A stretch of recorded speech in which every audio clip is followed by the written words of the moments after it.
¿Qué tal, amables amigos? Estamos nuevamente juntos, continuando siempre con esta serie Caminando con Jesús y recordando el texto lema, por supuesto, San Juan 14, versículo 6. Jesús le dijo: yo soy el camino y la verdad y la vida. Nadie viene al Padre sino por mí. Estamos analizando junto el texto de la primera carta del apóstol Pablo a los cristianos de Corintio. Ahí nos encontramos nosotros con el capítulo 1 y el versículo 30, que enseña ese texto glorioso: mas por él estáis vosotros en Cristo Jesús, el cual nos ha sido hecho por Dios sabiduría, justificación, santificación y redención. En los temas anteriores hemos visto lo que es la sabiduría. Ahora entramos a considerar la gloria de lo que es la justificación por la fe. Saben, mis amigos, de que nuestros primeros padres pecaron. El amor de Dios se manifestó para hablarnos acerca del Redentor que vendría a pagar la deuda por nosotros, y que esos méritos del Señor Jesucristo se nos acredita cuando nosotros reconocemos que somos pecadores. Esa es la gloria de la justificación por la fe. Nadie es perdonado por ninguna obra meritoria que haga. No tenemos capacidad para ello. Las obras son solo el resultado de esa justicia perfecta que Cristo nos da por los méritos que Él logró para cada uno de nosotros. La victoria sobre el mal, sobre el pecado, y nos adjudica los méritos de su justicia para que nosotros podamos vivir en novedad de vida. Pero vamos a ver cómo desde los días patriarcales siempre el hombre, inspirado por Dios, lógicamente, ha tenido conciencia que nosotros como pecadores no tenemos ninguna capacidad en absoluto para alcanzar la salvación por algún mérito que hagamos humanamente. Vamos a ir primeramente al libro del patriarca Job. Vamos a comenzar allí leyendo el versículo 2 y el versículo 20 del capítulo 9. Leemos lo siguiente, dice el versículo 2: ciertamente yo sé que es así. ¿Y cómo se justificará el hombre con Dios? Miren qué pregunta. Y el versículo 20 dice: si yo me justificare, me condenaría mi boca. Si me dijere perfecto, esto me haría inicuo. ¡Qué hermoso! O sea, el patriarca reconoce acá los méritos que nosotros no tenemos absolutamente ninguno para alcanzar justamente esa justificación. Por ejemplo, si vamos al Salmo 51, el versículo 5 dice: he aquí en maldad he sido formado y en pecado me concibió mi madre. Qué interesante, cuando nace un niñito vemos su inocencia, qué hermosos son esos primeros años. El mismo Señor Jesús dijo: dejen a los niños venir a mí, no se lo impidan, porque de los tales es el reino de los cielos.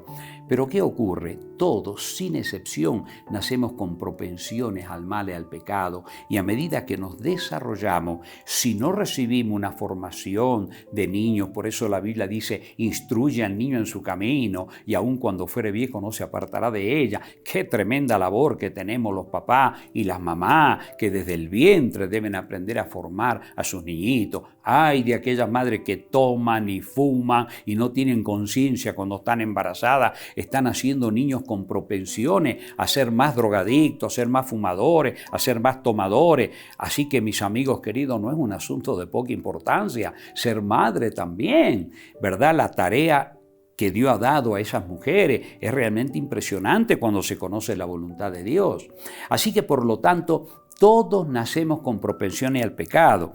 Si vamos, por ejemplo, allí mismo al Salmo 58, el versículo 3, dice: se apartaron los impíos desde la matriz, se descarriaron, hablando mentira desde que nacieron. Sí, todos nacemos con una propensión equivocada. Si le preguntamos al libro de Jeremías, por ejemplo, también, ¿cuánta capacidad tiene el hombre para librarse de esa situación? Jeremías capítulo 2, versículo 22.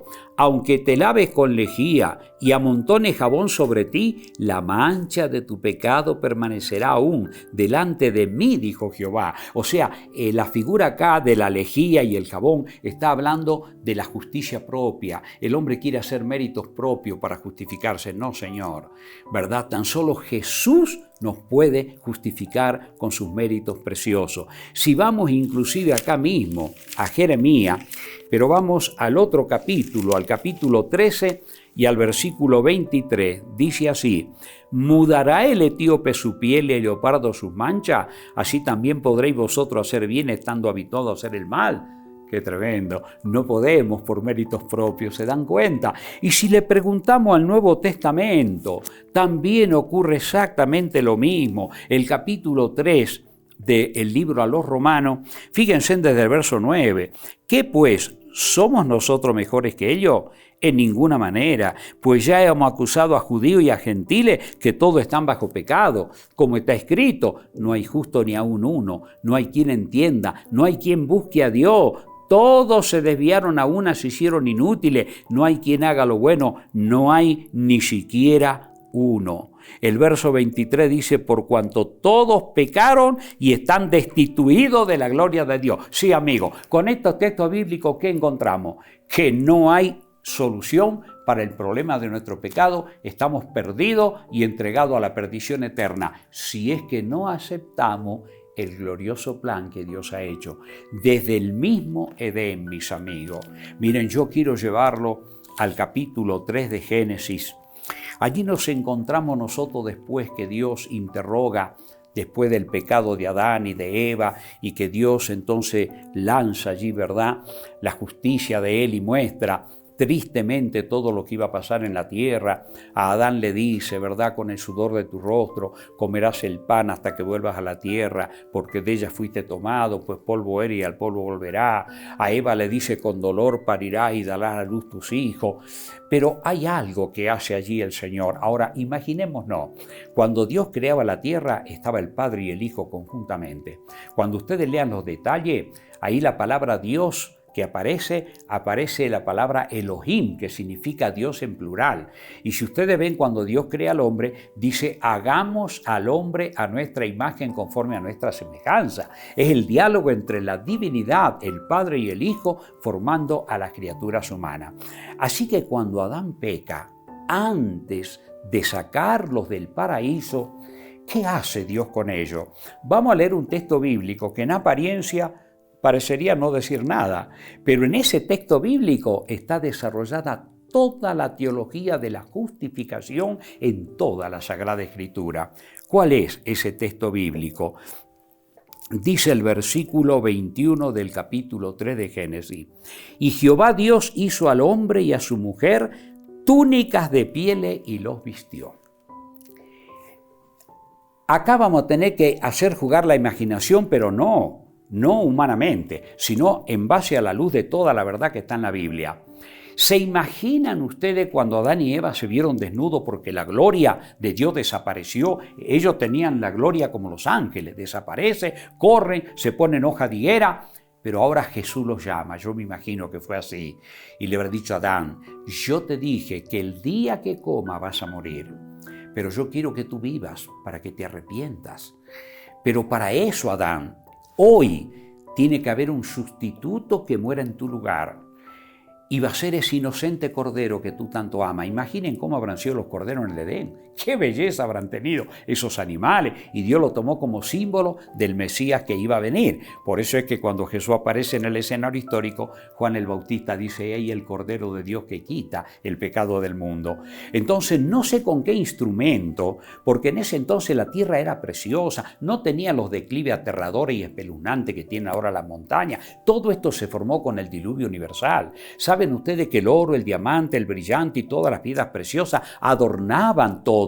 Dios no lo hizo para que esté metido en las minas ahí bajo tierra. Eso fue después del diluvio, porque los antediluvianos se envilecieron y comenzaron a luchar y a matarse por todas esas cosas. Así que Dios lo metió todo eso abajo.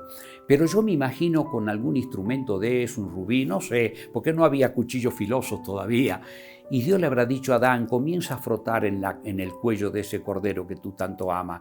Y a medida que salía y fluía la sangre, Adán habrá dicho, pero Señor, ¿por qué estoy haciendo esto? ¿Qué culpa tiene este inocente animal? Yo soy el culpable. Sí, Adán, es verdad. Pero yo tengo que pagar la deuda porque tú ya no puedes ser justo, ya eres un pecador. Si yo no te imparto los méritos que te voy a impartir cuando yo muera en el Calvario, cuando yo llegue a hacer el sacrificio expiatorio por ti, tú no podrías alcanzar la salvación. Pero ahora por fe en el Mesías que va a venir, que es mi persona, ahora tienes que matar ese inocente corderito. Y a medida que fluía la sangre, amigo, Adán habrá sentido un dolor más grande que la que sentimos ahora cuando se nos muere un ser amado, con la perfección que él tenía. Y allí entonces murió el corderito que simbolizaba al Mesías que tenía que venir a morir por mí. ¿Saben qué dice la palabra de Dios en el libro del Apocalipsis? En el capítulo 13, allí se está hablando de los poderes que se oponen a Dios y que se hacen adorar y todo aquello, pero sin tener la justicia de Cristo. Pero miren lo que dice en el versículo 8 del capítulo 13, hablando de aquellas personas que adoran sin llegar a comprender o aceptar la justicia que tan solo Cristo nos trae a través de su muerte vicaria.